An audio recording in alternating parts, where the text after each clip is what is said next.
God, girl, look at this. Grabe. Another top dito kay TikTok mga auntie ko, mima ko, and this time, yung paterno nito is pa-skirt na, and eto yung itsura niya, which is, nasa maroon color yung nakuha natin, and girl, tingnan nyo to. Eto yung pinaka-top niya ate ko, which is pa-halter top na siya, and eto naman yung pinaka-skirt niya. And tara, itry na natin, te. Like, oh my God, girl, look at this.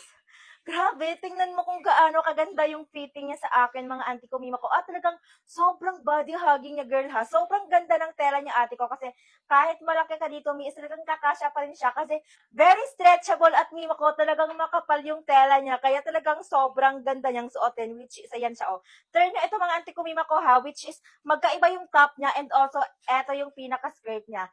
Grabe, sobrang ganda pala talaga nito, auntie ko, mima ko, ha. And ayan siya sa likod. Di ba? Sobrang aura ng OOTD mo, auntie ko, mima ko, ha, kapag eto yung suot mo, sinasabi ko sa'yo. As in, sobrang confident mo lang kung ganito ba naman kaganda yung suot mo, mga auntie ko, mima ko. Pero girl, ha, sobrang mura lang ito dyan sa ating basket, pero ganito na kaganda yung darating sa'yo. Meron silang ibang kulay nito dyan, mima ko. Kaya kung bet mo rin, girl, paterno na siya, which is magkaiba yung skirt niya, and also iba rin yung top niya, pero ate ko, sobrang ganda.